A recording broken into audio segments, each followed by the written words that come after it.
This album's been great to listen to. Like it's so fucking good. Um, like I'll probably say it again. I'll for sure say it again during the episode, but it's probably like one of my favorite albums so far this year. Um, Aw. it's just Thank been you. great to listen to, and I'm really stoked to kind of chat about it. Um, any questions before we get started? Should I have opened the beer already? No. Okay. I do an opening crack, so if anyone has any unopened beverages that they like to participate with that, uh, I can count us down and we can crack them together. Okay. Okay.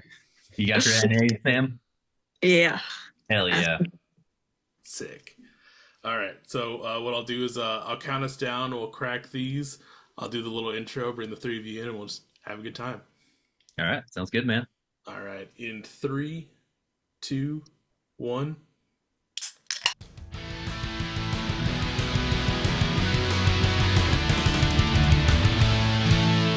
Welcome to the Beers with Bands podcast with your host, Michael Torres.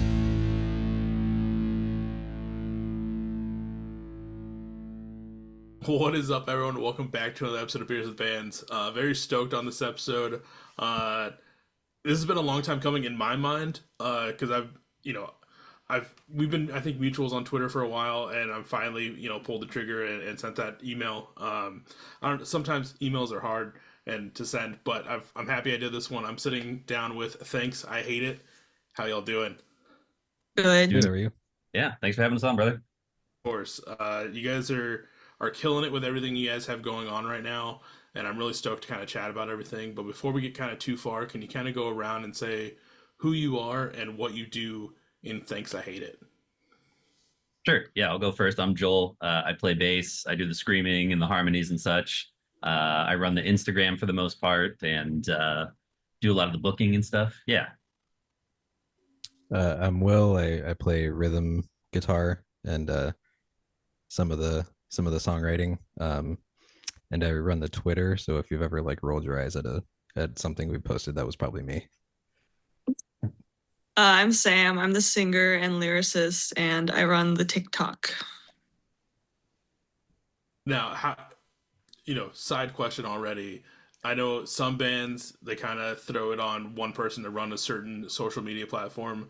How is it decided that Joel kind of has Instagram, William kind of has Twitter, and then you get TikTok? How was that decided? I really don't know. It just like whoever hated it the least, I feel like. I don't know. Yeah, maybe I was already on TikTok, so I just took it over. And I think like I am way better at just like putting things that I think out instead of like, oh, here's a good picture. Like, here's a dumb thing that I think is funny.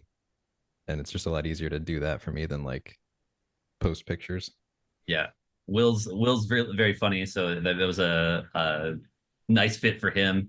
I'm too old for TikTok, so we had to make Sam do the TikTok. And I just had to take the I feel like Instagram's like the like professional promo one, so Yep. I just kind of jumped on that grenade for everybody. No, I am envious for bands that get to like kind of divvy up that work because like as a one man show on this side, like I have to put on that Twitter hat and I'm not unhinged enough unless like I'm like 6 beers deep to be unhinged enough for Twitter half the time. So to have someone that can kind of just pull out a tweet whether it's funny or not and get people to like interact with it, like that's I'm envious of that. Yeah. Yeah, it's I nice. can't imagine doing all three. That's horrible. Yeah. Yeah, it's a lot of just repost between everything and just hopefully no one notices. And then TikTok, I haven't even figured that out. So I've just started kind of doing some reels here and there, but TikTok, I feel like I'm not hip enough yet to conquer that stage. It's such a nebulous thing of like what's gonna get attention and what's gonna Yeah. completely flop. It's random.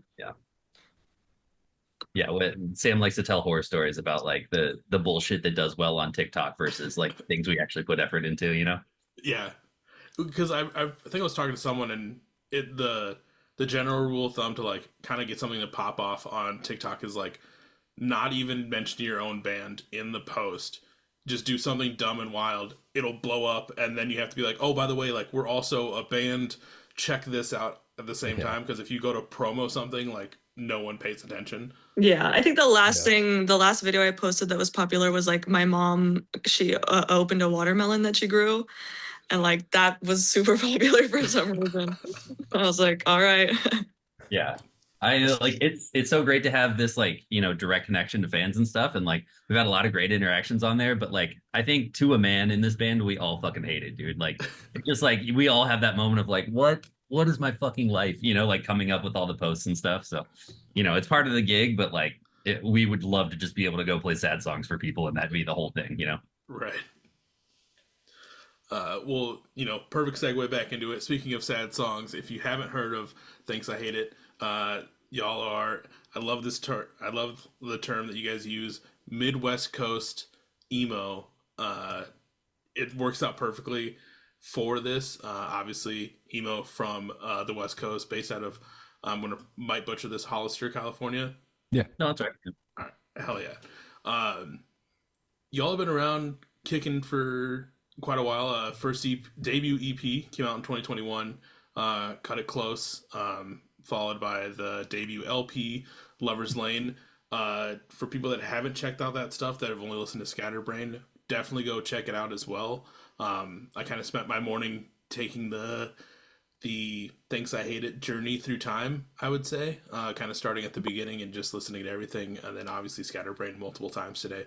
But it's always fun to see that, like, that journey of a band's life as you guys kind of find yourselves and solidify the sound that you guys are kind of going for. Yeah, I mean, that's an experience that we don't really get to have, like that's unique to you. We were there the whole time. It's like watching a puppy grow up, it's like you don't notice it's getting bigger every day, Right. So it's, yeah. Yeah, it's a good way to put it. Like the writing process for this one it was a lot different, but it didn't necessarily feel super different. Like for the first two releases, it was a lot of me writing like the skeleton of the song, and then Ryan putting drums and other Ryan putting leads, and then Sam putting vocals. Like, but this one was a lot more collaborative. Do you feel like, when you kind of hit that collaborative stage, like, is there something that's kind of triggering it where like now it feels kind of like the right moment to, or like you kind of like open up at yourself a little bit more to allow that to happen? I mean, I think that was always like there. It just, I had more time on my own, and then we started kind of like getting together a little bit more, so it just kind of naturally happened that way. Okay. Do you guys feel like that it's shining through even in Scatterbrain now, that it kind of sounds a little bit more together as like Thanks I Hate It in general, rather than, like, not to say it's the other stuff doesn't sound like Thanks I Hate It, but like it sounds more like you guys together rather than like William doing the bulk of it and then everything else getting kind of adjusted from there? Yeah, go ahead, Sam. Okay. I remember when we wrote 3-4 Beers, and played it. That was like one of the first ones we played.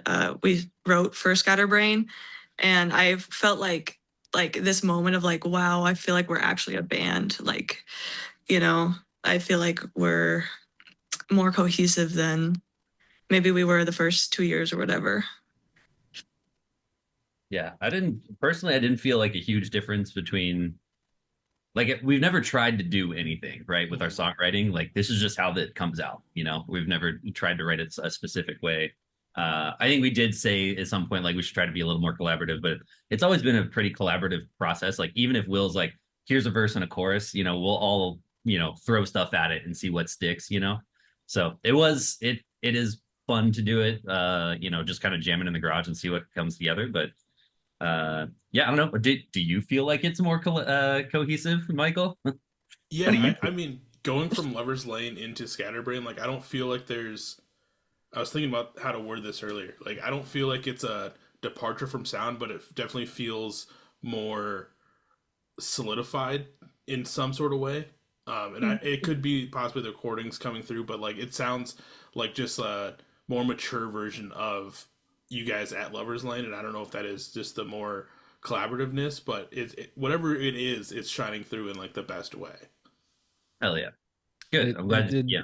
it did feel kind of like not like we were necessarily trying to do anything different, but it did sort of feel like the next step, sort of. Mm-hmm. Yeah. And for me, that a lot of anxiety came with that, because it was the first time that I've ever put out something where there were fans and expectations, like there's something in place, like people liked Lover's Lane, and this sounded a little bit different. So there was a lot of anxiety there. I didn't know how it was going to be received. It's like kind of the fear of the trip ending, has been ever present from, since we laid it down until the release day came out. Like, how did it feel when it came out? Because I mean, at the time of this recording, it's been out for just about a month, a little over a month. Yeah, like a couple month days, and I a think. week or something. Yeah. It was scary. Yeah. I was scared. There were also just so many like roadblocks in the way of getting the masters back and actually releasing it. Like, I think we got the first mix for the first song that was worked on when we were in Michigan the night before we played Excellency. So that was like what, August, like early August August. 24. Yeah. Right. So we had the masters for so long and just couldn't do anything with them yet, and that, like, I think for me personally, that kind of sapped a lot of like the, I don't know if expectations, but like it kind of pulled some of the momentum that I felt out of it. Yeah, it was for me, like it was kind of a relief when it came out more than anything, because we had been like Yeah. I said, we've hit so many roadblocks along the way, and like we've been playing these songs for 2-3 years now. Some of them were written before Lovers Lane. I think at least Yeah. one song was written before Lovers Lane came out. So Noodles was supposed to be on the first album, but we switched it out for Trophy Wife. So that song chronologically is actually newer than one of the songs on this album. Yeah, so it was great to finally get it out. Big relief for us, and now we can start touring on it, and start to push it and write the next album. Man, I know I say this on a lot of episodes, but that's the one thing that I feel bad for bands on, is having to sit on music for so long. Like, I sit on an episode for like maybe a month, and even that feels to me like sometimes too long, but I can't imagine sitting on anything for almost 2 years for at least one song, but like just a year in general for everything else. Like, and it's just, you're just itching and waiting to put it out, and when it finally gets out, you're just like, okay, like, we've been doing this stuff for the last 2 years. I'd like to move on, but I still have to do the full thing behind it and kind of push it. Yeah. Like, I can't, like, I feel bad for everyone that has to go through that. Yeah, we actually booked a tour to promote it in April of this year, and like that, and we obviously you have to book a tour like what 4 or 5 months in advance, and we're like, oh yeah, it'll be out way, that's plenty of time, right? And then it didn't come out until September. So, and I think even by the end of booking the tour, it was like, okay, the album's not going to be out, but we'll at least have either this single or the first two singles right, out. yeah. And then that didn't happen. Yeah. So we just like kind of toured just to go, but I mean, it was still fun. But yeah. Well, thankfully at this point, Scatterbrain is fully out. For people that haven't checked it out, one, what are you doing? Two, go listen to it, but wait for this episode to be over, or pause and then go listen to it and then come back, whatever you feel like. But one thing that I really love about doing this podcast, and it's going to sound super weird for a lot of people listening, but it makes sense when I explain it.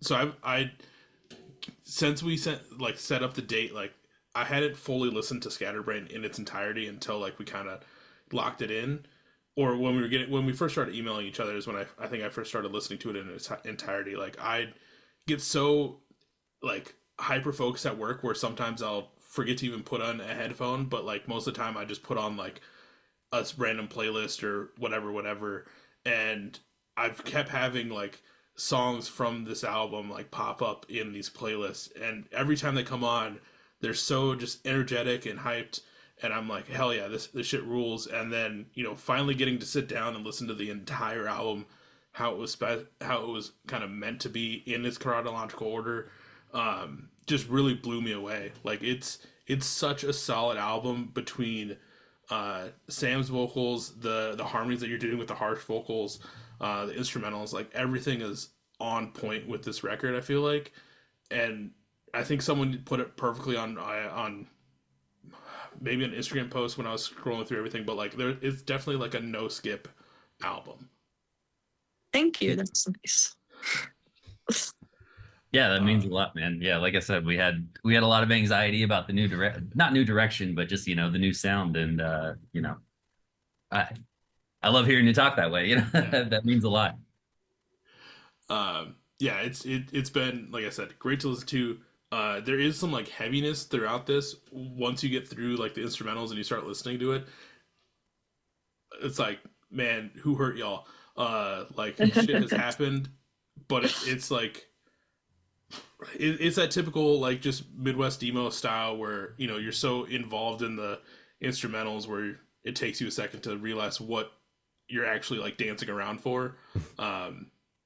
Or singing along to half the time, but like it's just been great to listen to. And then like when I'm kind of I obviously, if you've checked out any of these, I bounce around, so we'll see how this goes. But one thing that I really loved, and I don't know if it's intentional, is at the end of Night of the Living Wage, there's like that few seconds of just dead silence before we go into three-fourths beers. I don't know if it's intentional, but it works so well to go dead silent right into that song. I don't know what it is, but it just amps up that beginning right away.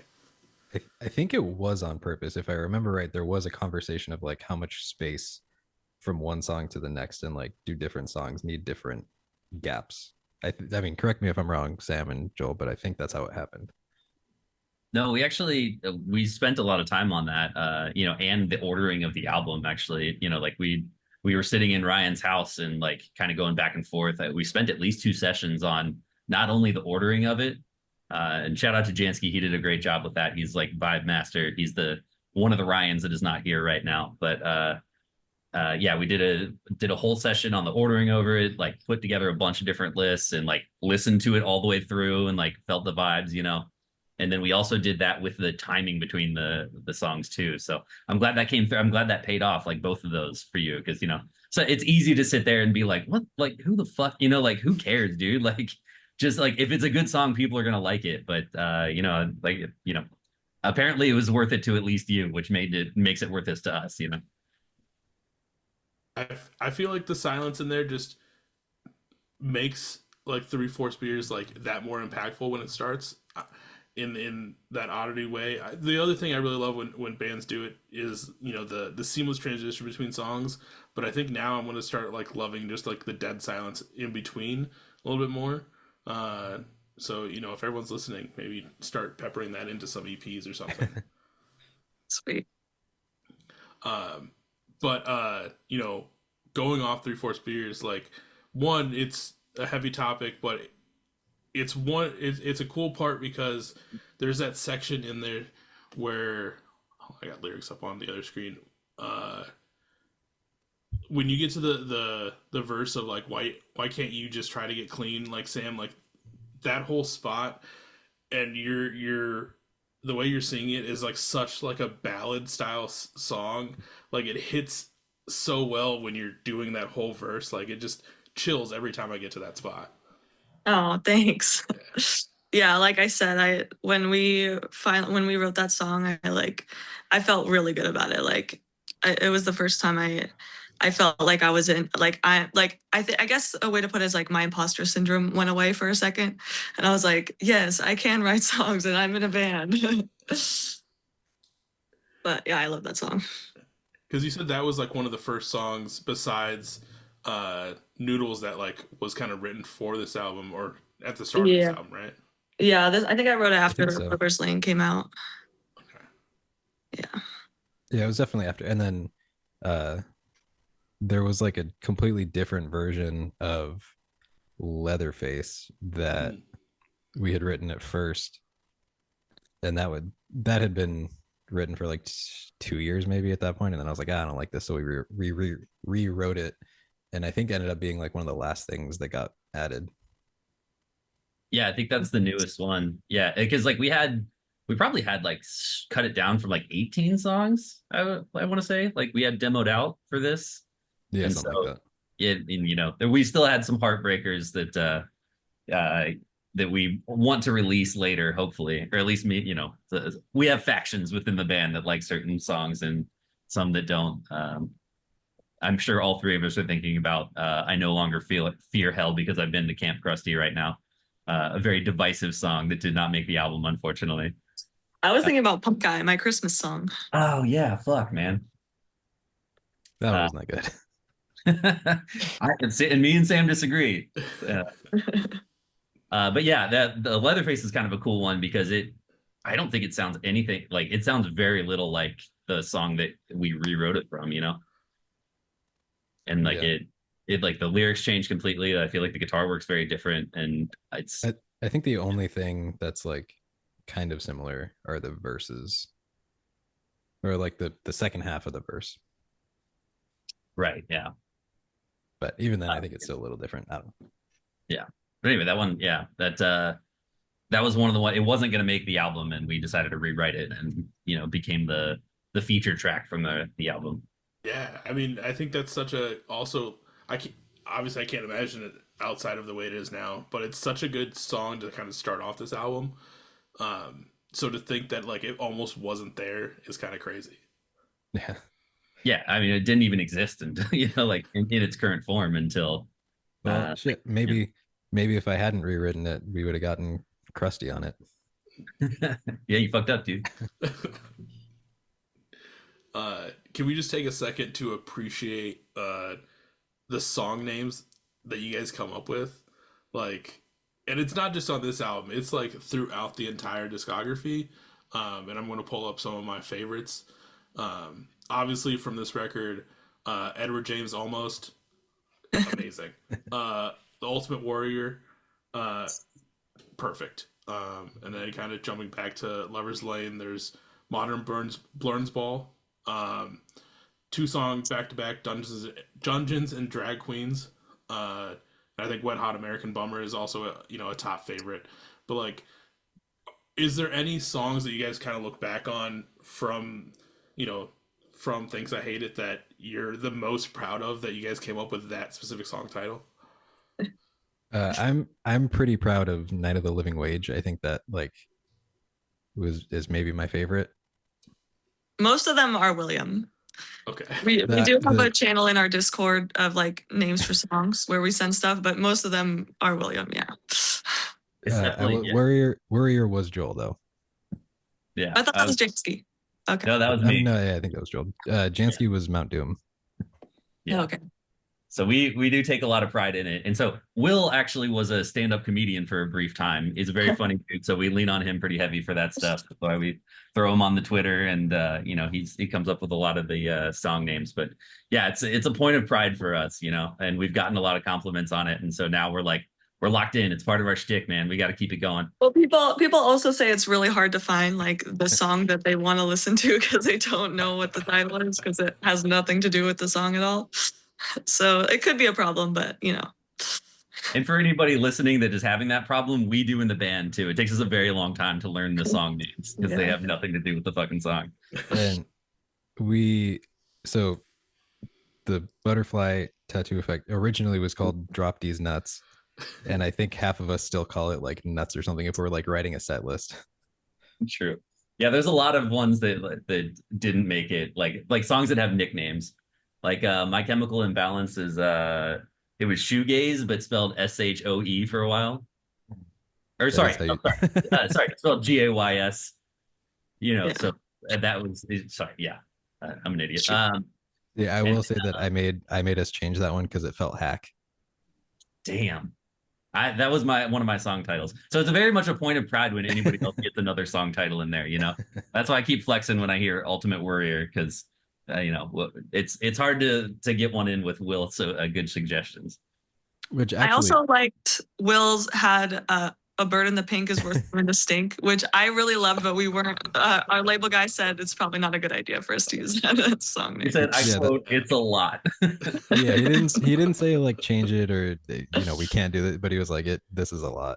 And that was the original title for Detractor Supply, which the story behind that is maybe too long to get into right now, but it's a doozy.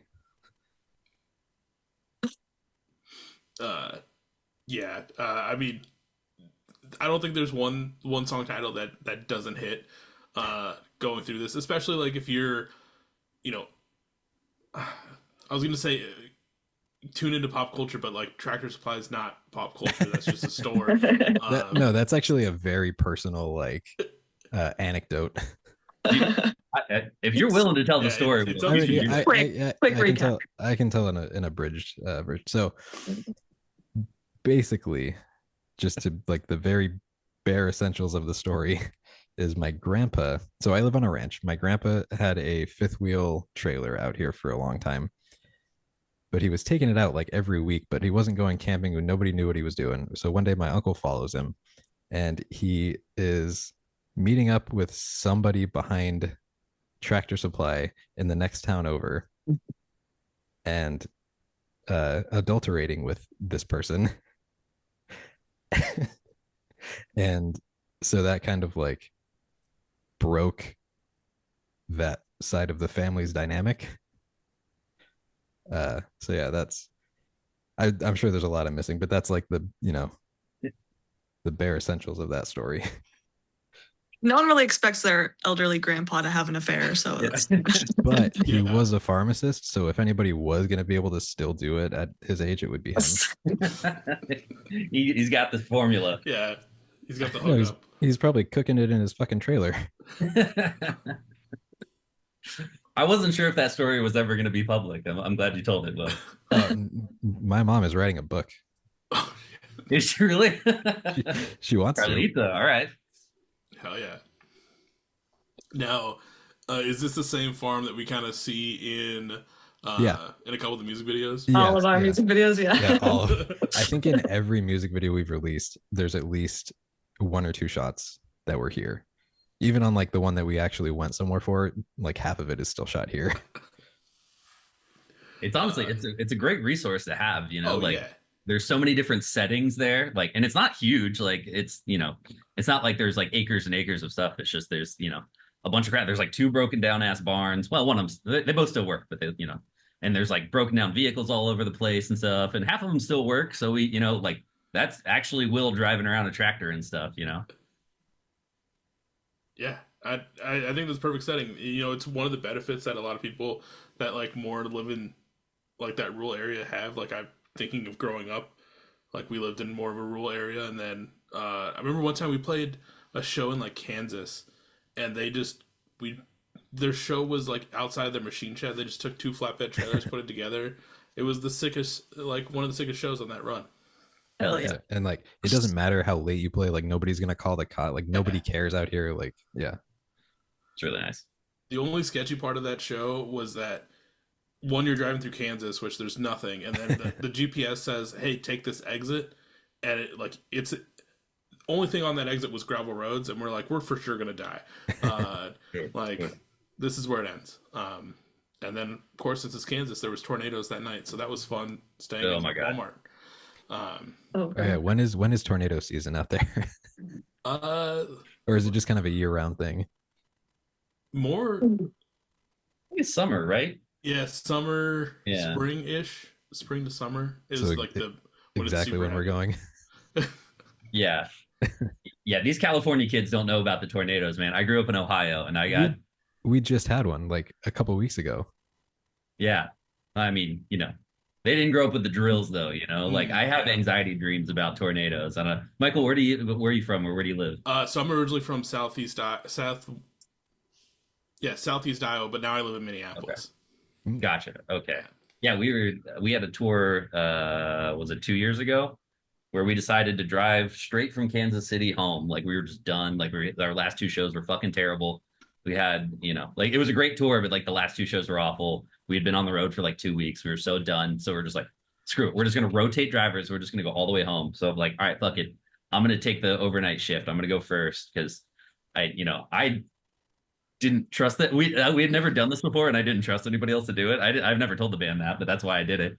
And the whole time we're like racing a storm through Texas. Like I can see it out like the front right, and like I'm like, oh wait, and we're lucky enough to have an RV that we could tour in, and I'm like, this is like fucking tornado bait that we're in. Like tornadoes dream about this fucking thing, and I'm like thinking about like, should I pull over, man? I'm like, pull over and do what? Like what? Like you can't, it's not like you can park it in a fucking garage, That was very scary. Look, it turned out okay. We ended up like out racing the storm, and we did fine. But it's just like it's spooky to be out on the road in the tornado bait and like realize there's nowhere to go really.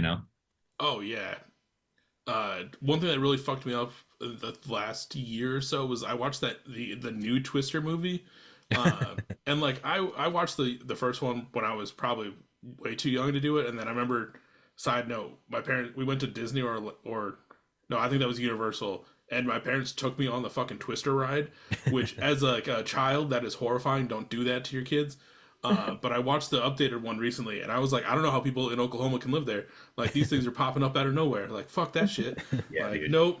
Yeah. So yeah, it's brutal. You'll be fine though. Don't worry. I mean, I feel like it's a lot like the earthquake stuff here. Meaning, It's like everybody from outside is like, oh, that must be so scary. But like when you're here, it's like, it's just a thing you got to deal with. Oh yeah. But yeah, for those music videos, if people haven't checked them out, there's currently, I think for this album, 4, one for Sunrise Over Mount Doom, Noodles is kind of a music video, kind of tour recap, which I feel like still works. Leatherface, and then the Butterfly Tattoo Effect, which also was great. I didn't see the whole funeral aspect coming in at all.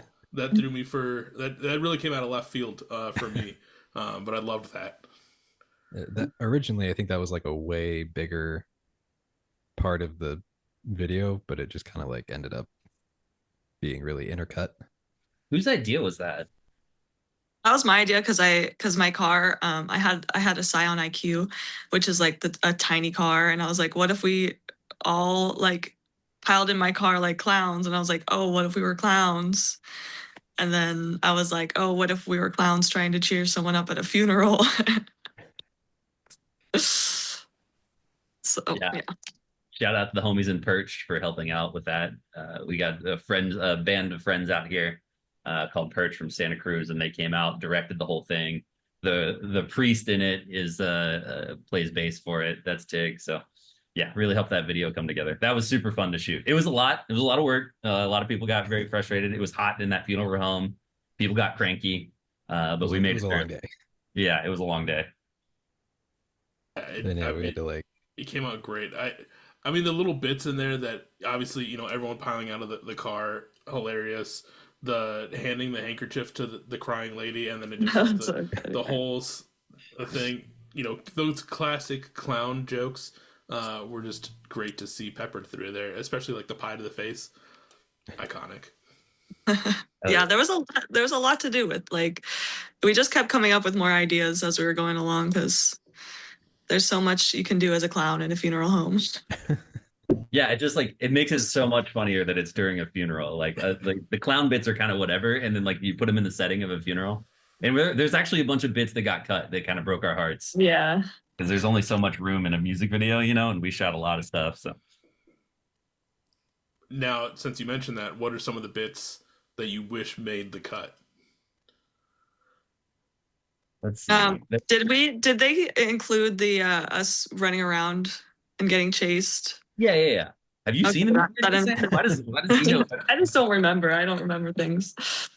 I don't know. I think there was more of us like dancing in a circle. There was more of Will mocking Mikey that was sitting next to him. There was like a way bigger storyline of like Will pissing up. Yeah, there was a lot of mime work. Yeah. was very funny. Yeah. And then Ryan in the back juggling the balls with Creed. Like they had such good chemistry back there, but they're not in it very much. We Yeah. cut some of Jansky's bits too. We should like put out a blooper reel or something. That's like yeah. director's cut. Yeah. Yeah, actually, yeah. Well, and then I totally forgot. There's also a whole bounce house scenes in that music video too, which was great. It was really funny. I already forgot name. What was your drummer's name? Ryan. Also, Ryan. Yeah, if you don't everybody know not anyone's here named name, Ryan. Okay, if you don't know anyone's name, just guess Ryan, and you're probably will be right. perfect. Just the scenes of Ryan jumping around with his sticks, trying to like Yeah. play was hilarious. I love that. Yeah, we were kind of trying to figure out like, okay, like what do we do for the drums, you know, in the music video? It's like, I guess we could probably like put down plywood and put the drum set up, but it's gonna fall. And it's like, what if we put like a, you know, Like a marching strap harness. in? Yeah, exactly. Yeah, and just like have him do a snare drum, and then you're just like, but I'll just fucking air drum it. Fuck it. Like it was like this, it was the simplest thing, and it ended up kind of being the funniest thing. And then speaking of like one other thing that I really loved from I think the Leatherface video was, you know, the rock paper scissors to jump in the dumpster to you know throw out to get the drum set, but then you go over to your bass and you basically just pull it out of the ground, brush it off, and then go use it as a paddle in a boat. I was like, what the fuck is going on? Like it worked out. I feel like the way that we kind of structure all these is very stream of consciousness. Like it's very much like, and then this happens, and that happens, and that happens, and then we're out. Yeah. Like, Yeah, we've We got have to be sick too. it's not not. got mixed feelings about it. I wouldn't call it super narratively structured. That's fair. I think the way we storyboard it is, and then like by the end of it, it's just like a fucking, it's just bits thrown at the wall and whatever sticks, you know. And obviously, I don't know if you can tell, but obviously we do all our music videos ourselves. You know, we don't like, we haven't paid anybody anything for any of it. Yeah, Kevin is the closest we've gotten, and we still haven't paid him. So Yeah, we owe him lunch. That's it. Yeah, you owe him lunch, and you owe that farmer a whole case of Rolling Rock. Again, from the Leatherface video for anyone still keeping track. And then there's one shot in there that I was waiting to see how it happened, and I even like rewound it because like there's one spot where the bass is just on the ground and you guys are just like still moving, and then you just end up with a beer in your hand, Joel, and you're just like kind of look at the bass and you're just like whatever, and then just like, how did the bass end up on the ground? Yeah, because so the idea on the storyboard was that we were supposed to be working on this farm and slowly started just like being jerk offs more and more until the farmer got pissed at us. And so the idea was like we would like throw our instruments down and go steal one of his beers, right? But the person that was shooting it shot a lot of it vertically instead of horizontally because she was a photographer, where that's fine. But then in music video, obviously you can't switch between. So that didn't get that probably didn't come through how it was supposed to. But I'm hoping the general idea came through. Okay. And getting to smash that bass was awesome though. That was really fun. That went way better than I expected. It was a one take, just like it fucking exploded, dude. Like because you see, like everybody's seen a rock star smash on a guitar, and you like I don't know how it's gonna go, you know. So we all bought like cheap instruments off of Craigslist or Facebook Marketplace or whatever, so we could all destroy them at the end. And turned out like the guitars, we actually kind of liked them, so we didn't keep them. the bass we fucked up. I mean that's fair because yeah, you never know how those are gonna go. Like you've seen some people go and swing a guitar and trying to break it, and it takes a few tries, which I've never tried to do it to a guitar, so I never know. I'll never. As at this point in my life, I don't know how it'll go, but at least So that baby went up. It was awesome. It felt really good. It felt good in my hands. Hopping back into this record, like I said, it's been great to listen to. There was one. I thought I had a thought here, and I'm going to lose it, which is fine because then I can pivot, and then we're going to talk about. You recently had your release show for this record, which I saw a video recap that I think you guys posted today, which looked like a great turnout. How does it feel to know though that someone drove from Ohio to California just for this show?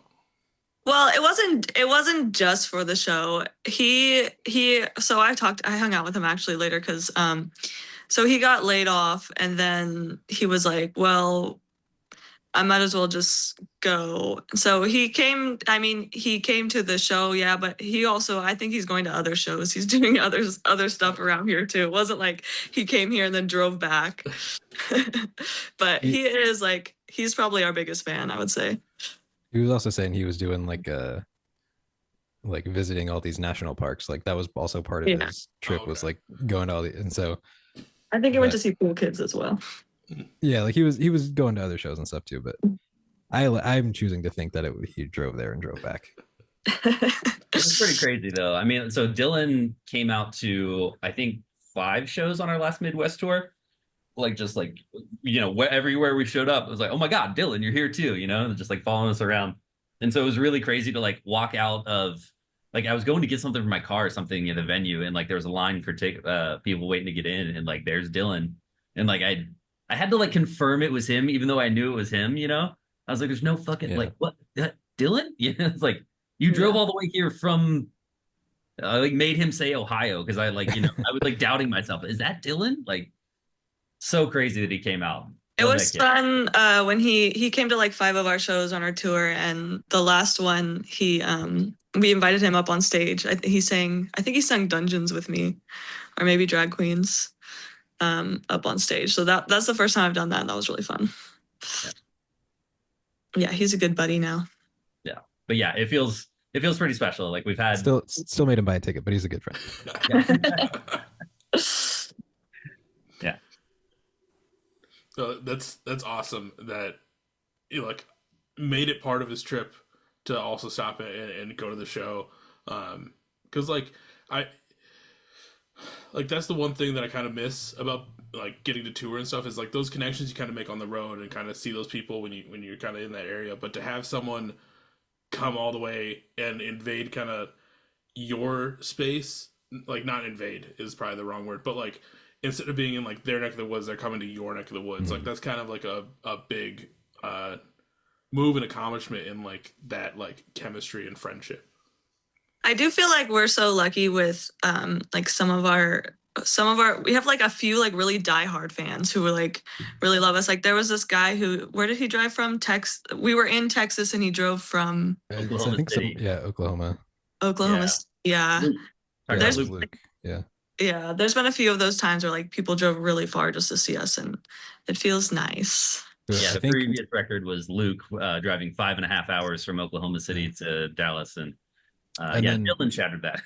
there was someone, I think on the Palette Knife tour, that did they fly or did they drive from New York to like Chicago? Oh yeah, I think they flew. Yeah. Did they fly? Yeah. Yeah. But yeah, that one was pretty crazy too. Yeah. That was our first encounter with that of like someone coming from really far to come see us, and like Which I have a feeling it was probably a little bit more for Palette Knife, but which I'm fine with. But But they were getting down to our I think to be no, honest. I think they were also happy to be seeing us. But Super That's sick. pretty much how it is touring with Palette Knife. Yeah. Just everyone coming from other cities. Well, everyone coming for them, but they're also happy to see us. Oh yeah. Yeah, exactly. Yeah. Yeah, it'd be like, oh, like who'd you come here to see? And it's like, always Palette Knife. And we were like, yeah, us too, basically. Like we love those guys. We know how much you love them because you guys also did this is flowing perfectly. Also released a Friends EP earlier this year, like back in January, covering Palette Knife, Final Boss Fight, Tequila Mockingbird, and Red Sun. Got a chance to listen to that today. Like I'd love it when bands are covering other bands because like I know we're in the DIY space. There's a big thing of like the comps and stuff, and people have done like modern baseball comps and stuff like that. But I've said it before, like it'd be really cool to see a compilation of just bands covering each other rather than like covering like a bigger band. To see you guys at least showcase it and cover 4 different other bands, like I thought that was really sick to do. I think a lot of that was also like kind of an experiment to see how much of like the recording and the mixing and all that we could do ourselves, Hmm. or at least for how much Ryan could do. um, but yeah, so I think that was like at least a little part of it, and then the rest was like, yeah, we just wanted to put something out. We'd also been playing that Palette Knife song ever since we went on tour with them. We played that like every day. So which I never would have learned if not for them putting out like the tabs for it. So don't think that I can like just learn shit like that by myself. Yeah, that was I'm really proud of that, and I wish I kind of like want to put like it makes me a little bums me out a little bit that it's not on Spotify, you know, like I don't know how that would work you know, with the label and all that stuff, but I'm happy that for the amount of people that have been able to find it. But yeah, really proud of that. Like, and it did just come out of like us playing the Palette Knife song at practice. And they were kind of like, what if we recorded this? Would that be crazy? And I feel like we were singing Crunching Numbers a lot too, weren't we? oh yeah, crunching numbers, yeah. It's really just like songs that got stuck in our head, and they were like, what if we wrote them down? You know? Yeah. Now, if you were to do a Friends EP Part 2, who could we possibly see you guys cover on that? Definitely Who? Perch. Oh. Oh yeah. Yeah. Who else? Maybe Swiss Army. Sort with these boys. Yeah, for sure. Troubled Minds, maybe. I can see Mud Whale. Oh yeah. Oh hell yeah, that'd be fun. Yeah. Can confirm that we'll be playing with them this spring. I can't say any more than that, but yeah, we'll be somewhere other than California. Yeah. Which we don't do well in California. Anyway, who do you think we should cover, Michael? Who would you like to see us cover? You know, that's a tough one. I think Mudwell would be very sick to see that done. I'm trying to think of someone recently that I would have listened to. Yeah, I'm gonna look on my like what I've been listening to. Yeah, Will's been, I think, like since before we put out anything, we were talking about doing a split with Mudwhale forever ago. Like Will's been friends with Twitter friends with Mudwhale for forever. Sucks because now I'm blanking on like everyone I listen to. It's like we listen to probably that always happens. We've always all had that moment. Oh, what emo band? You like the same music as me? Who do you listen to? And you're like,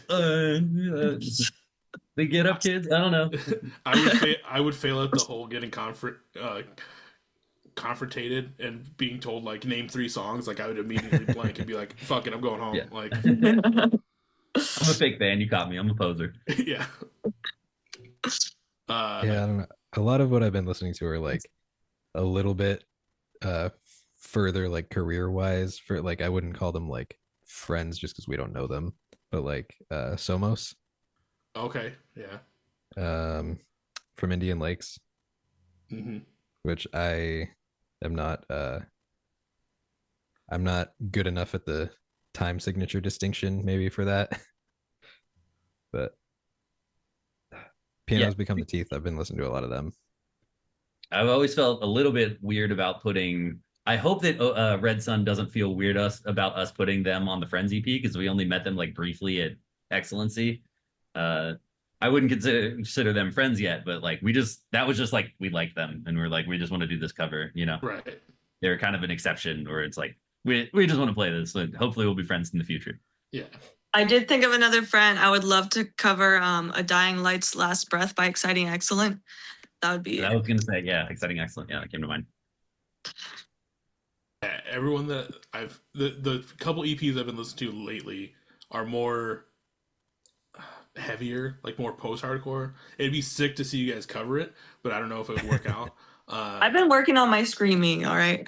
Okay. And Ryan is like a metal drummer. Like he's apart from this, he's only been in like metal bands. Yeah. Yeah, I don't think he listens to emo, honestly. He just listens to brutal shit all the time.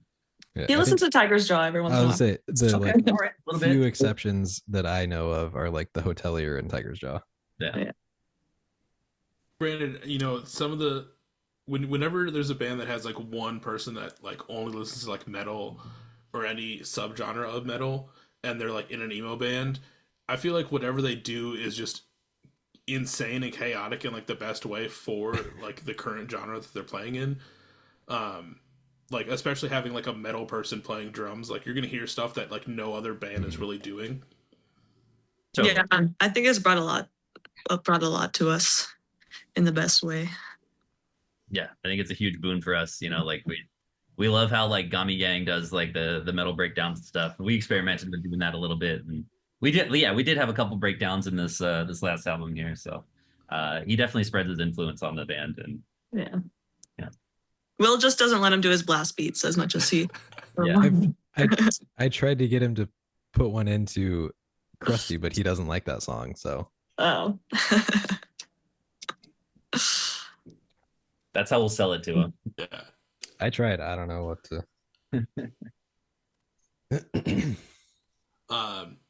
You know, I did want to, obviously, we're here to talk about Scatterbrain, and I feel like I'm all over the place. Scatterbrain, I I was gonna say, yeah. tie in. But like I mentioned earlier, a lot of these lyrics that you're kind of talking about in this record are kind of heavy. Obviously, dealing with like people that are going through addiction, like on 3/4.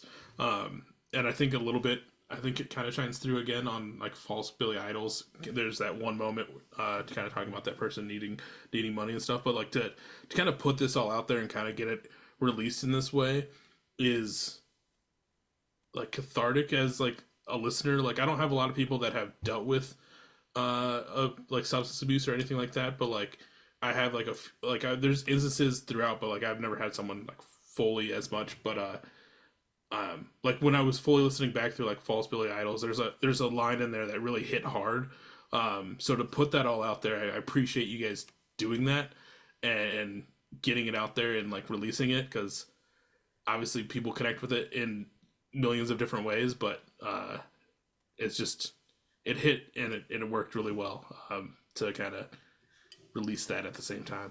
Well, thank you. I appreciate that. I definitely wanted the album to like stay on theme for, you know, that kind of stuff.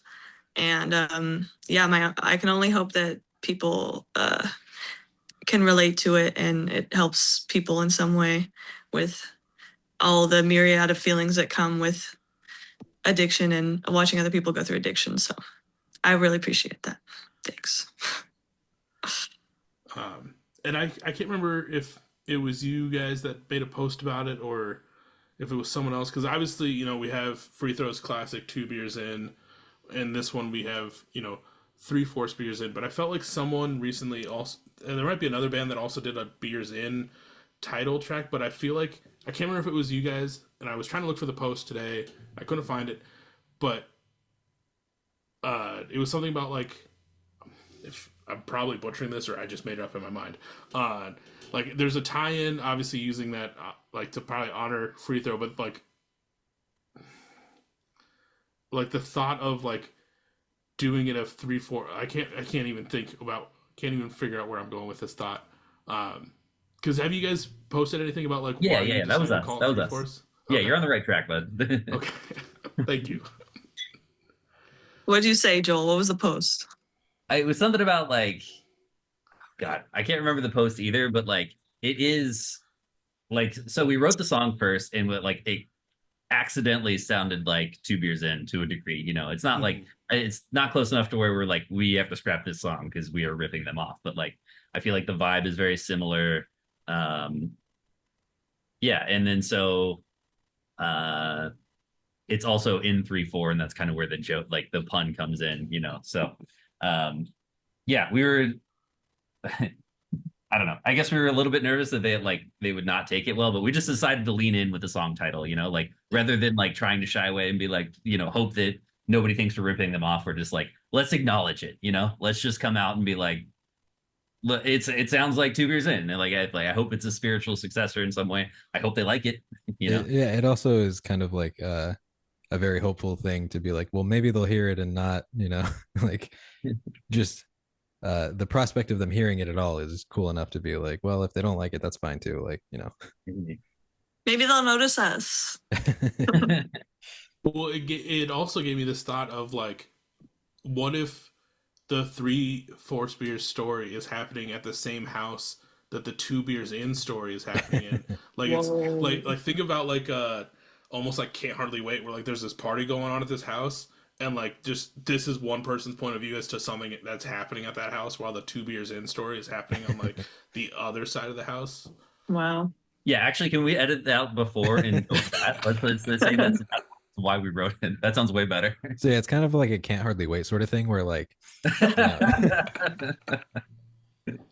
You're free to use it. I'll write it down. I'll send it to you. I'll, full Hell yeah.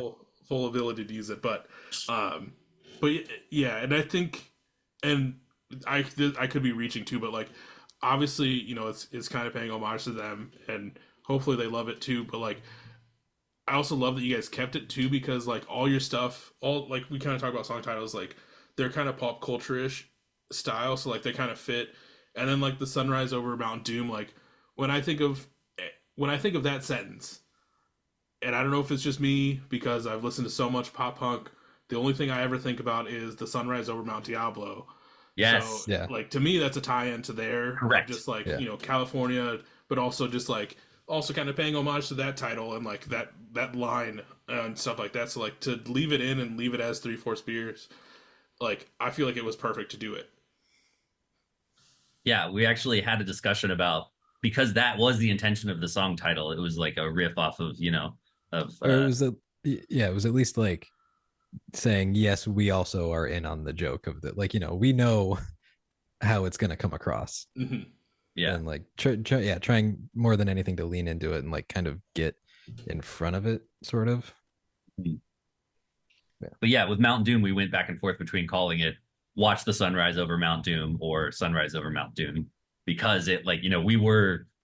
Yeah, I'm glad that you got it. Is basically what I'm trying to say. You are correct. That is Because Totally that was a Jansky title, and he's a huge like Story So Far fan, and that's definitely where it came from. yeah. And we can see Mount Diablo, like if we're up high, like where we are in California. Hell yeah. I've never seen. I'm gonna name drop real quick too. Is that my old band practiced the Story So Far practice in our facility, which was really cool. Oh hell yeah! I would always I would play Quicksand when I knew they were next door to embarrass the shit from my singer. I'd play it really loud, like dude. I remember one time. I think it was Candy Hearts, Driver Friendly, Seaway, and I always forget the other band's name, but they're also from Walnut Creek, and like the drummer from Story So Far was like filling in on drums for that tour, so it was just kind of like, hey, we're like this close, like check it out, and try not to like fanboy as we're in front of everybody, but yeah. I think so. For a while, I don't know if he still is, but for a while, Jansky was playing with this other band from I think San Jose, and they had a show with No Pressure, and he like went to somebody was like knocking on the back door to the venue, and so Jansky opens the door. I'm probably butchering the story, but this is how I remember it. Is he opened the door and there's a dude outside and he's like, hey, can you let me in? Like I'm playing. He's like, oh, I don't know if I can just like let people in back here. And it was Parker Cannon.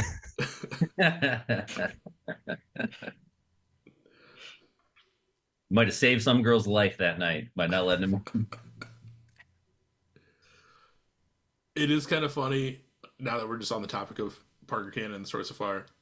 Side tangent. They don't need the publicity, but it is kind of funny seeing the videos on TikTok of like all their shows currently where he's just like standing still now and still like singing the hits, and then people are like freaking out, and then they see like a video of him at a No Pressure show and he's just like going wild. It's like what, like they're all like, why can't we get this anymore? And it's just like, well, the one person ruined it all. You know why? You know what you did.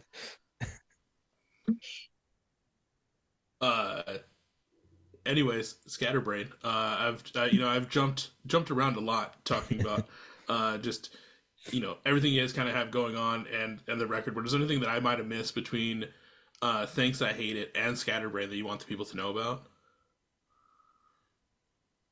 I want you to listen to that Friends EP if you haven't, because I'm really proud of it. On Bandcamp. Yeah, it's free on Bandcamp. You don't have to buy anything.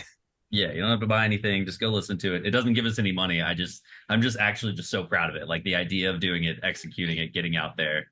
And I hope more bands do that because the emo scene is like DIY emo scene is so fucking supportive, dude. And like we've been so blessed to just like all the people we've met everywhere we went to. It's like a 60-to-1 ratio of like awesome people to dickheads, it's like so many great folks out there. And um it it felt good for us to like help boost up the, not that Red Sun needs our help or any of them really, but like it felt good to like you know uh introduce some new audiences to some of these bands. Yeah.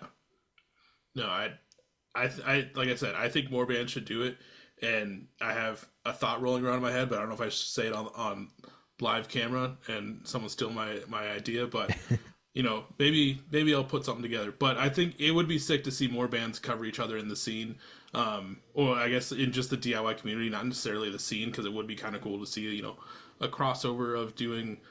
Kind of like how you mentioned, Exciting Excellent, kind of doing something a little bit different than what you guys are doing, but it'd be cool to see like those covers of each other shine through. Yeah. We appreciate you talking about our music videos too, because we spent a lot of time on those. Oh yeah, of course. Like I love music videos in every form, and obviously you guys are taking the time out of your lives to go film yourselves do crazy things for hours on end. So everyone should be watching those music videos and giving you props for them, because that's a lot of work. Thanks. And just the amount of time it took to get that fucking makeup off Ooh. was like, Yeah. I don't know if it was like lead lined or something or what, but it like I was sitting in that funeral home bathroom for like half an hour, like scrubbing my face. And then I walked out and still looked like fucking Brendan Urie in that music video with the fucking eyeliner.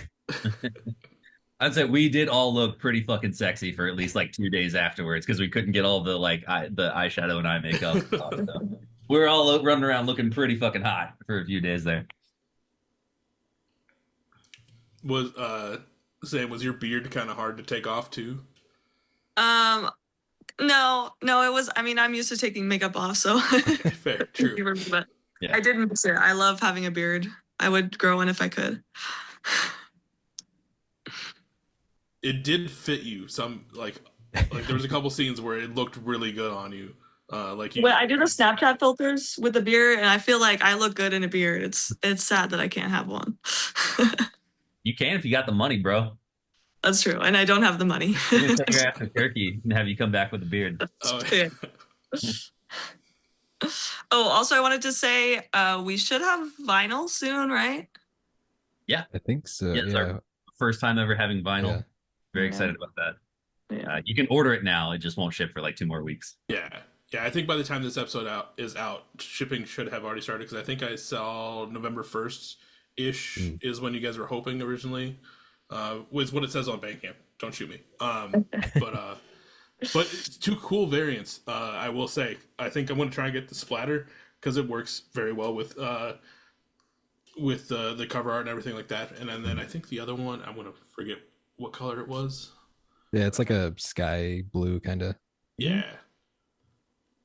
But 2 solid, I feel like, choices for that. 200 of the splatter and I think 300 of the blue. Yeah, I think that sounds right. Yeah. So. And we're definitely not sold out of either. So, how did it feel when you first got like at least the test presses in? well, we haven't yet. Oh, We'll let you know. Yeah. Put that question for the next time. Which actually, I think they should, assuming they were sent out when we gave them the address, should be getting here in the next like week, hopefully. Oh yeah, that should be there in a couple days. Hell yeah. Well, congratulations on getting vinyl. I know that's a big milestone, bucket list item for a lot of bands to be able to do. I've had a frame on my wall with, I think You're Gonna Miss It All right now, like that I've had for like 2 years, so I'm just waiting to fucking take it out and put the other one in. And then do you still have tapes for Lover's Lane. Lover's Lane up? As far as I know, they're yes. available through the label. We sold out of them. Okay. Yeah. Yeah, there have been some shipping discrepancies with those. Yeah, PSA. If you hit us up if you don't get just or message anything, us, any merch. Yeah. Message us somewhere, and yeah, there's just some distribution changes going on with the label, and some things are slipping through the cracks here and there. We're working on it. I mean, we're not working on it, they're working on it, but PSA, hit us up if you don't get your shit. We fortunately in our contract we're able to sell a lot of merch on our own too. So nice. Like the only things we don't ship are the things that are designed specifically for the label. So like I think most of the shirts available right now we ship ourselves. Yeah. So really helps out, and it still blows we haven't been around that long, but it still blows our mind every time a order comes in for a shirt, and it's especially when it's like the UK or something, or Norway, it's pretty special to be able to connect with people over those distances. I did last year for the holidays. I did holiday cards, which hold on, I got it. You'll if they show through on camera, you'll get a kick out of these. I basically just went to the woods with a 30 rack of hams and 2 tall boys. Hell yeah, and I'm just just having a good time, having my friend take pictures. But I put up a thing if anyone wants any, shoot me an address and I'll send it to you. And I had someone from Germany send me their address, so I sent one of those to fucking Germany, which was wild. And then they sent me a Christmas card back, which was even wilder. Oh, that's so fun. Yeah, so just to connect with people across the globe for doing something in your free time is kind of crazy. Yeah. It always the whole with Dylan and Luke and everybody, the people that have traveled super far, it puts it a lot more into perspective of when I'm bummed out that it's not the the release didn't go how I wanted or whatever, but there's still somebody that gives a shit. I don't know, it's a good thing to just keep in mind. For sure. Yeah, I get that. Yeah. And I know we mentioned specifically just the label a couple times, but I want to give a quick shout out to Take the Start Records. Great roster, great stuff coming out of there, and they obviously sound like they're great to work with. So that's always a plus to hear. Yeah, we love Joe. He runs it. He signed us when we had no following. Had 200 monthly listeners. There was really no reason to sign us because labels don't.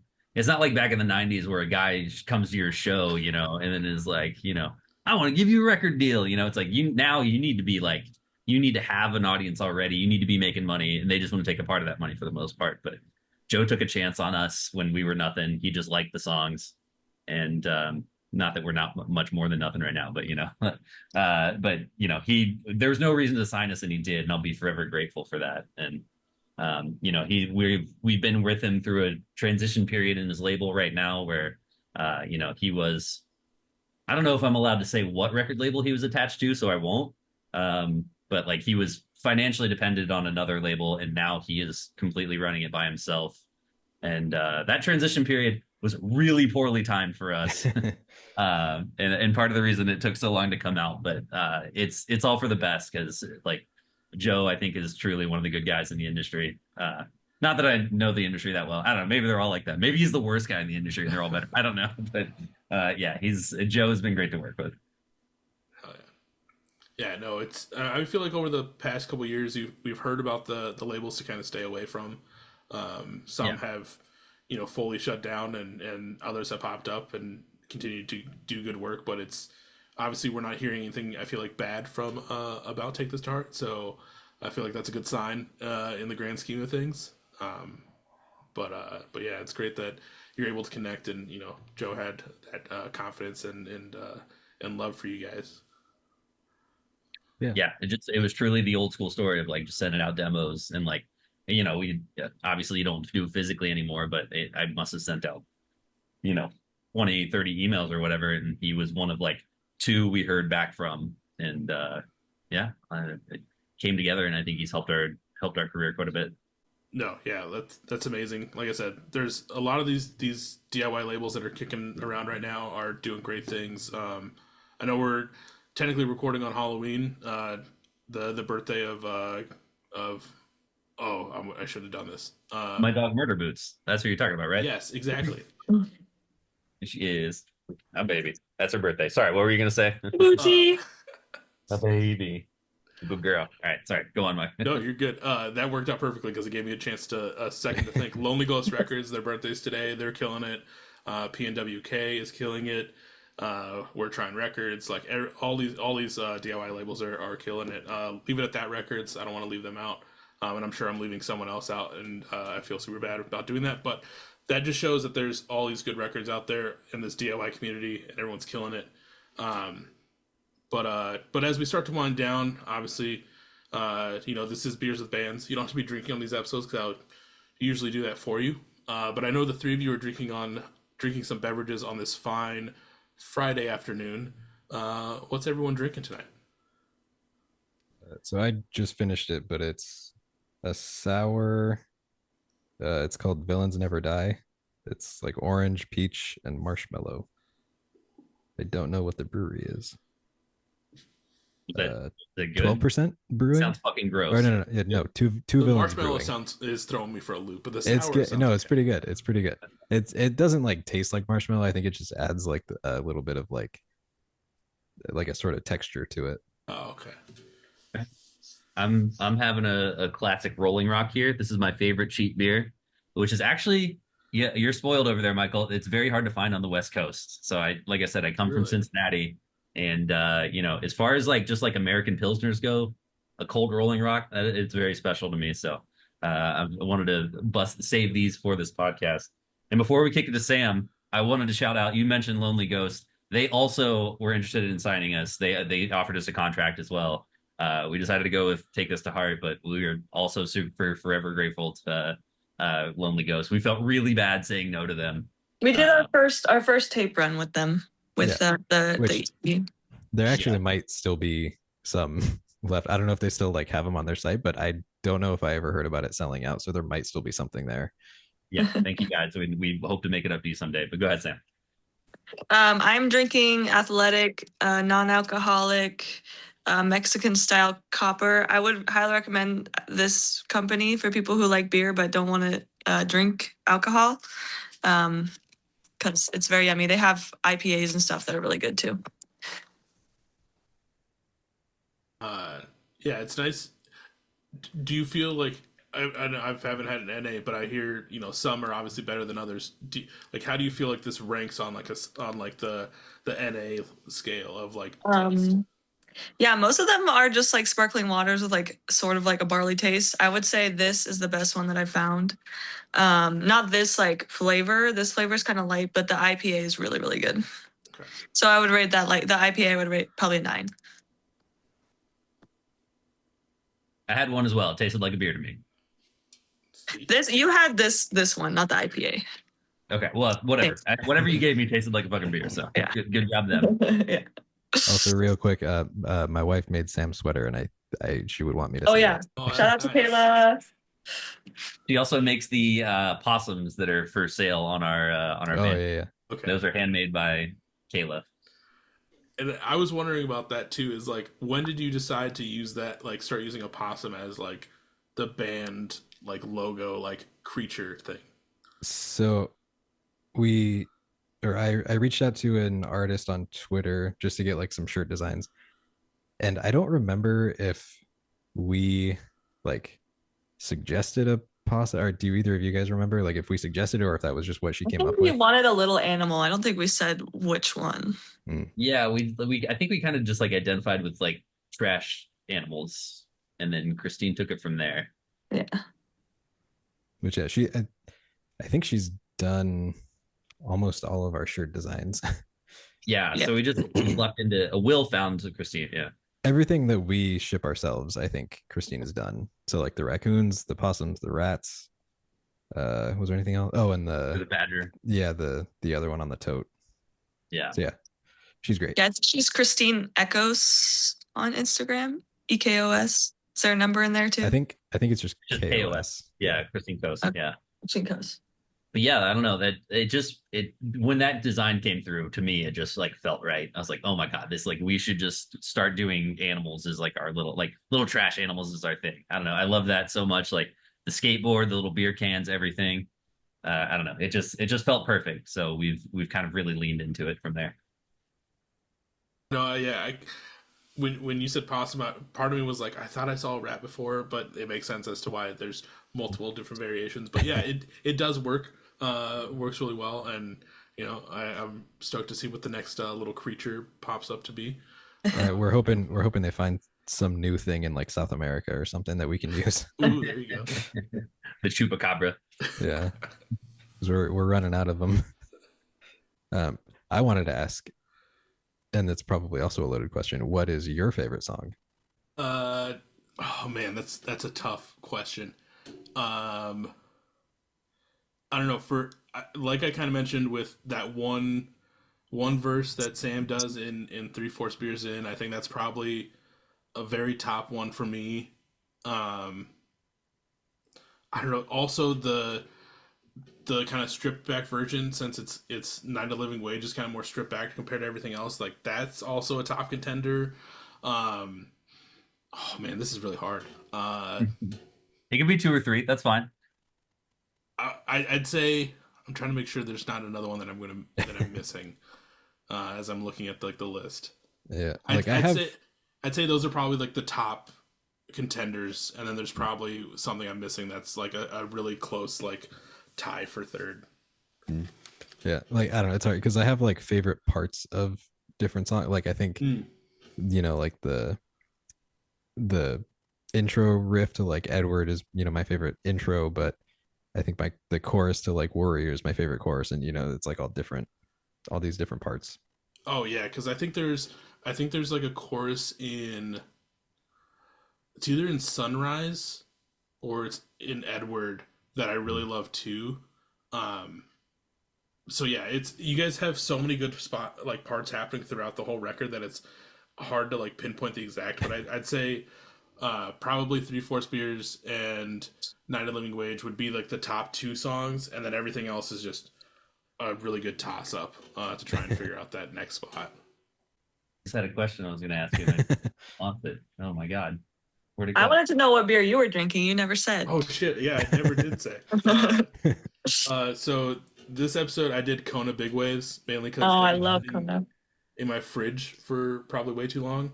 I've been having a lot of hams lately because it's cheap and it's always in the fridge. So there you go. Yeah. Is that an acronym that I'm not understanding? Nope. Or are you? Oh, hams? No, Yeah. That's an actual beer. Okay. Yeah, there's no hams on the West Coast. Because I was a little bit HAMM''S. It's Okay. like I'd say like PBR's like cousin almost. Like they're the shitty beer that you'll find at the dive bar. That's like the cheapest stuff. Yeah, nobody's bothered to ship a hams over the Rockies for sure. Yeah, when he said you went into the woods with some hams, I was like, is that beer related or pork related? That dude just fucking loves hams. Yeah, Two spiral hams on his way out of the woods. Yeah, you can get like Which you gave me an idea for my Christmas card.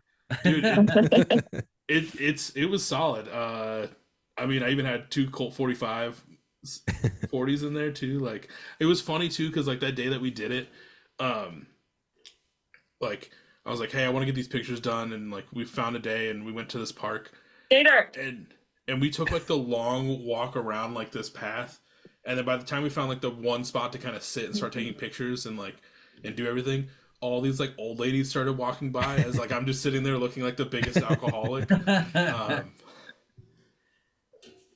But it worked out, I sent out a bunch to people that wanted them, and that was the whole point, was just to do something weird for the podcast that year. Oh, I remember my question. Okay, sorry, I didn't mean to cut you off a little bit. No. What was your honest feeling of having an acoustic song literally smack dead in the middle of the album? It works so well. Like, yeah, obviously we come off of Edward, and again, a great song, but then just having that change up in there with the like the kind of acoustic song, it just really worked for this. Mainly because I think it wasn't fully like fully acoustic. Like it still kind of had like more of like an electric style feel to it, where like it wasn't completely like a 1 out of 10 scale of like just sound difference wise. But I thought it worked really well. And then, you know, like I said earlier, like the way it ends, there's that silence. It gives enough of a break before you go right back into a full band feel. So I thought it worked really well. Good. Sick. I was worried. Yeah, I'm really glad you like that. So, like I said, we really did spend a lot of time on like the ordering, the spacing, all that stuff on the album. I'm curious to see like what your other or like what other possibilities there would have been for like sequence in this. Because I know like that's the biggest thing when it comes to an album is trying to sequence something. I would have done it completely differently if it was just up to me. I would have done it like in order of when I wrote it more, but I think Jansky, like we decided more of like vibing order, you know, rather than chronologically.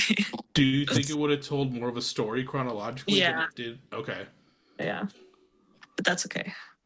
Maybe I'll like put out a TikTok saying what my order would have been. I mean, I'd be interested to hear that. Yeah. Like hear like everyone come up with their own sequence of things, and then just kind of like let people get a chance to experience it that way. We'll just Yeah, re-release it in without like a- 20 years. Well, I was gonna say you could just do a playlist. Yeah, And we That's could true, yeah. push that playlist. Like that's a good idea. Yeah. because I think my friend was telling me this that's what Hayley Williams did on her last record. She kind of just put everything out as singles, but it hadn't come up with like a sequence for the record. So she kind of told everyone like, "Hey, put it on your playlist like however you feel like it should be." And I think she like listened to a few of them and then like kind of tried to come up with like a good sequence for the songs. I could be misremembering that, but that's what I thought I heard. That sounds kind of familiar. Yeah. But you know, this has been a great time getting to chat with you guys for the first time, and hopefully the first of many in the future. We'll talk about doing another one. But I like to leave off these episodes on a high note, not to say that we're not already feeling nice and good already. So my final question to you, and it can kind of be kind of like a loaded question. So apologies in advance. But from your time in Thanks, I Hate It, what has been your favorite moment that you've gotten to experience so far, or something that you always remember at the end of the day? Wow. I'm I'll sure go there's first.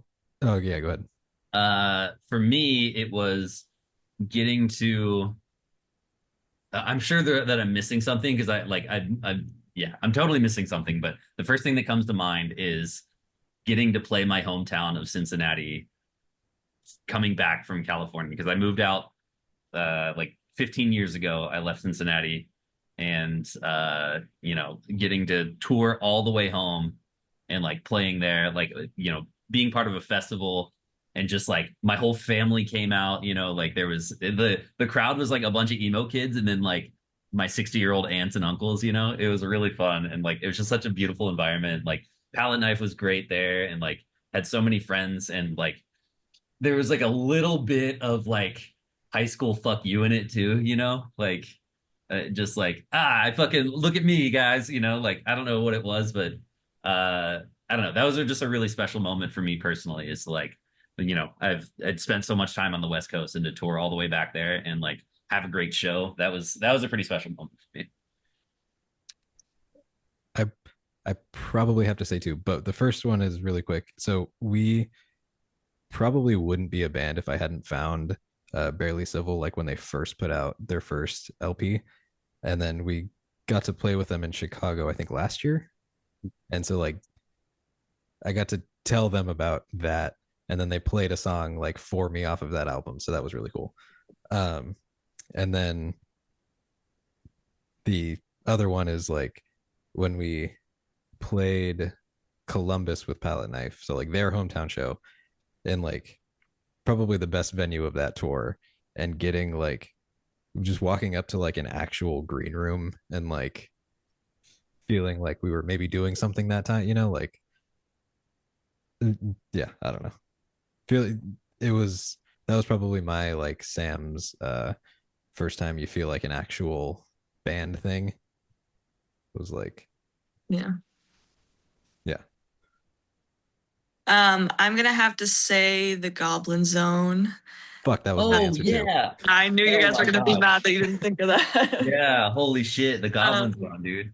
Yeah, we stopped at this little garage in Michigan, and it turned out to be like the best fucking coolest show ever, where everyone was like, everyone, it was the first time that everyone knew our songs. Not everyone, but like a bunch of people were singing our songs and like crowd surfing and shit. And people were just so excited. And we were not used to that, being from California. In California, people don't really get down like that. So yeah, Making the me look like an Goblins. asshole. Shout out Lansing, Oh, the man. We green fucking room. love you, Lansing. Yeah, your answer was the worst, Will, for sure. I changed my mind. It's Kiefer. Yeah, I never got to experience or have not gotten to experience a Goblin Zone show, but I always hear like great things about it, like how just insanely good those shows are and how packed they can be. Yeah. And just Yeah. like It's a very wholesome vibe. Yeah. Yeah, it's what everybody wishes a house show was. Yeah. And to make that more special, so we were coming off a Chicago show, and like we're leaving Chicago 1:00 in the morning. We get a text like on the group chat in the Instagram, like, "Yo, the venue's double booked tomorrow," and we're like, "Oh my God, okay, what the fuck ever." And somebody in the chat was like, "Don't worry, guys, I got you." And then like they were like, "All right, we're gonna play in my buddy's garage, right?" And we're like, "All right, whatever, better than nothing, it's better than canceling the date, it's better than playing at 5:00 in the afternoon in this shitty little venue in Lansing." And so we like rewrote this like jack off like playlist or whatever. It's like, let's play a couple covers, whatever. And then like Sam said, it was probably the best show of our fucking career. It was amazing. The kids just went absolutely ham. It was so fun. And the only show that's been like as good was the second time we played there. Yeah. Yeah. Yeah, to have those moments that like a show can just kind of like almost fall apart, but then to get saved last minute. Yeah, down to play whatever show, but like to still have it to end up having it pop off in a crazy way. I don't think I've gotten to experience that. It's usually, oh, there's two people here. What are we gonna do? Or the time that we went to St. Louis and all the bands dropped like the day of because there was another show in town that they wanted to go to, and we're like, tight. Cool. Denver for us. Yeah, fucking Denver. Shout out Denver, or shout out Lansing. Fuck you, Denver. But at least it was salvageable, and shout out the Goblin Zone. Like, but solid moments throughout. Like I said, hopefully when we do another one of these, we'll hear some more great moments from you guys' time in Thanks I Hate It. If anyone's looking for merch, music, or Thanks I Hate It in general, where can they find it? I think all of our handles are like Thanks I Hate It CA on everything. I think on TikTok we might be Thanks I Hate It Band, but I'm not sure. We're either Thanks I Hate It CA or Thanks I Hate It Band. Yeah. Or if you're on Blue Sky, it's TIHI. Yeah, and all of our merch is on Bandcamp. We do everything through Bandcamp. So, yeah, the usual channels. We're there. Wherever you get your music, man, you'll find us. Depending on where you found this episode, whether it's Facebook, Instagram, Twitter, Blue Sky, or you watched the YouTube version, got to see their lovely faces like I did tonight. Check the hyperlinks down below. Go follow them on all the socials. Be ready for new music, new merch. Go get your vinyl and be ready for upcoming tour dates when those drop. One last big thank you to Will, Joel, and Sam for taking the time out of your Friday and sitting down with me and talking about your band. Well, thank you. Yeah, thanks for having us on, man. This has been really fun. Of course. Yeah, thank you. Of course, I'm so happy we got to do this. Hopefully we get to do another one in the future. But other than that, everyone go listen to Scatterbrain if you haven't already. Probably, I know I don't normally do lists for the end of the year, but it's probably got to be a top 5 for me at this point. Like seriously, it's so fucking good to listen to, and like no skips. And I literally had it on repeat like all day, with a couple breaks here and there. But like, I was not disappointed listening to it. Like I'm probably still gonna listen to it again after this, which rightfully so. But yeah, everyone go listen to Scatterbrain. Go follow Thanks I Hate It, and I'll catch everyone on the next episode. Thank you. See you.